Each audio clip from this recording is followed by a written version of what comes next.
जंगल में जा रहे हैं ध्रुव जी।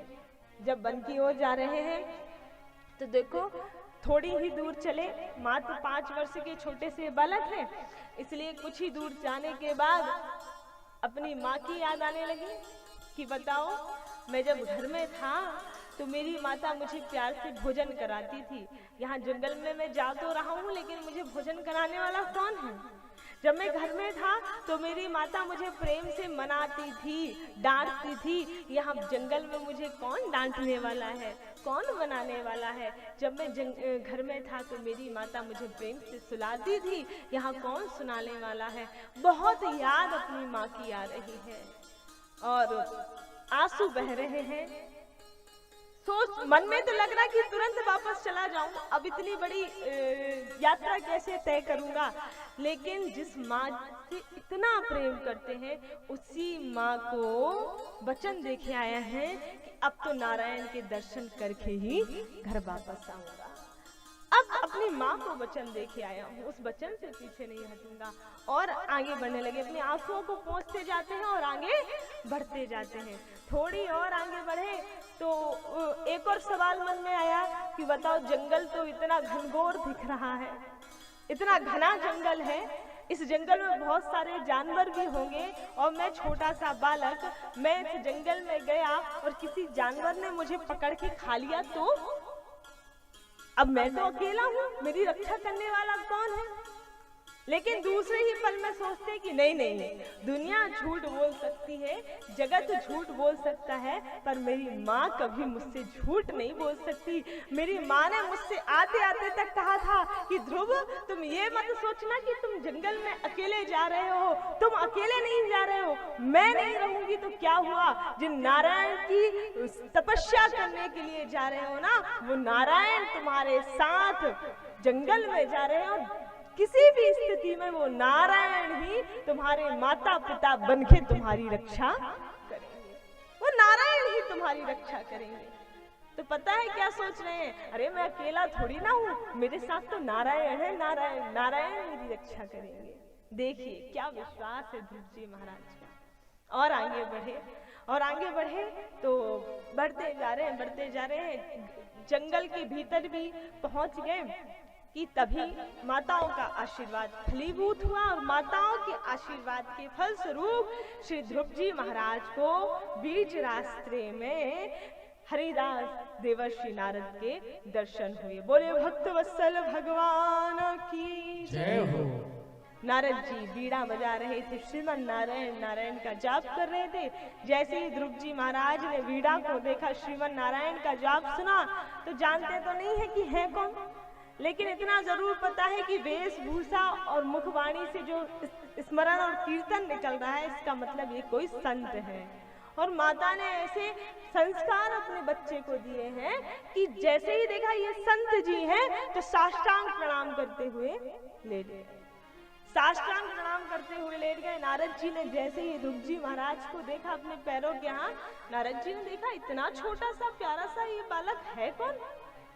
नारद जी ने तुरंत उठाया, उठो उठो बेटे। ध्रुव जी महाराज उठे, कहा कहाँ जा रहे हो? कहा मैं जंगल में जा रहा हूँ। अरे बेटे भीतर मत जाओ, पता है तुम्हें बहुत घनघोर वन है, अंदर जाओगे कोई भी जानवर तुम्हें खा लेंगे। लगता है तुम अपने घर का पता भूल गए हो, लगता है तुम रास्ता भटक गए हो। तुम मुझे बताओ कि कहाँ है तुम्हारा घर, मैं तुम्हें छोड़ के आता हूँ, मैं तुम्हें अपने माता पिता के पास ले जाता हूँ।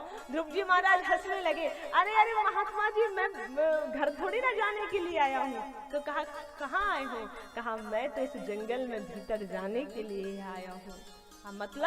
मतलब ये कि मैं श्री हरि नारायण की तपस्या करने के लिए आया हूँ। नारद जी ने कहा क्या बोला? कहा मैं तपस्या करने के लिए आया हूँ। नारद जी बड़े आश्चर्य में, इतना छोटा सा बालक और इतनी बड़ी बड़ी बातें, तपस्या की बातें। हाँ, नारद जी ने कहा अरे बेटी कैसी बातें करते हो, ये तुम्हारी तपस्या करने की उम्र है। अरे नहीं नहीं, ये तपस्या करने की उम्र नहीं है बेटे, जाओ घर वापस चले जाओ। कहा नहीं जाएंगे। कहा देखो मैं कह रहा हूँ। कहा आप जितना भी कह लो, हम थोड़ी ना वापस जाएंगे। कहा देखो बेटे ये तुम्हारी खेलने कूदने की उम्र है। नारद जी समझाते हैं, बार बार समझाया नारद जी। नारद जी कहते हैं कि हे पुत्र नाधुना नाप्यवमानान्ते सम्मानं वापि पुत्रक लक्ष्यामः कुमारस्य सक्तिरसं कीर्णादिषु।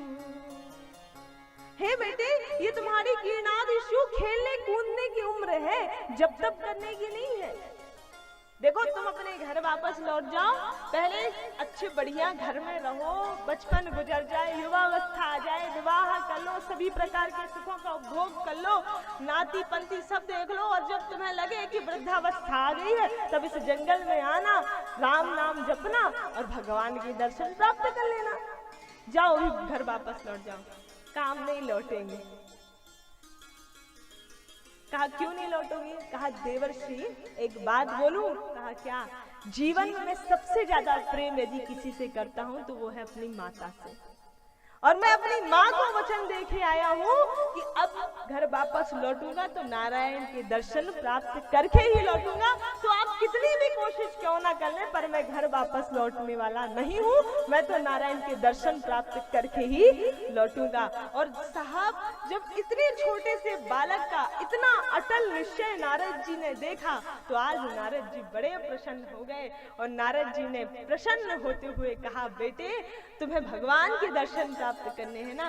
कहा हाँ। कहा मैं नारद तुम्हें ये आशीर्वाद देता हूँ कि तुम्हें नारायण जरूर मिलेंगे, तुम्हें नारायण अवश्य मिलेंगे। और फिर नारद जी ने उस बालक ध्रुव को खड़ा किया और उनसे कहा कि देखो, जंगल में मत जाओ, तुम्हें जाना ही है तो मधुवन में जाओ, क्योंकि मधुवन में प्रभु का नित्य वास है, वहां जाकर के प्रभु की आराधना करो। और बालक ध्रुव के कान में एक मंत्र दिया कि इस मंत्र का आप जाप करना। बड़ा ही सुंदर मंत्र है, भागवत जी का 12 अक्षर मंत्र, 12 अक्षर का ये दिव्य मंत्र दिया। और ये कोई साधारण मंत्र नहीं है, इस मंत्र का यदि निरंतर 7 दिन भी जाप कर लिया जाए तो भगवान के दिव्य दर्शन प्राप्त हो सकते हैं। बहुत प्यारा मंत्र है। आइए हम सभी उस मंत्र का जाप करें, सभी हाथ जोड़ करके। नारद जी कहते हैं ध्रुव जी से, ओम नमो भगवते वासुदेवाय, ओम नमो भगवते वासुदेवाय, ओम नमो भगवते वासुदेवाय।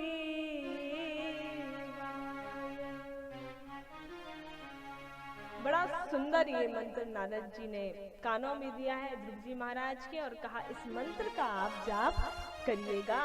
और ध्रुव जी महाराज नारद जी को प्रणाम किए। यहाँ नारद जी वहां से प्रस्थान किए और नारद जी से आशीर्वाद लेके, मंत्र लेकर के नारद जी के बताए अनुसार ध्रुव जी महाराज पहुंच गए। कहाँ? मधुबन में। और मधुबन में जाकर के सबसे पहले यमुना जी के जल में स्नान किया, यमुना जी को प्रणाम किया और यमुना जी की स्तुति ध्रुव जी महाराज करते हैं। आइए हम सभी भी भाव से यमुना महारानी को याद करें और फिर आगे बढ़ें। सभी मानसिक रूप से यमुना जी के तट पर पहुंचेंगे। बोले यमुना महारानी की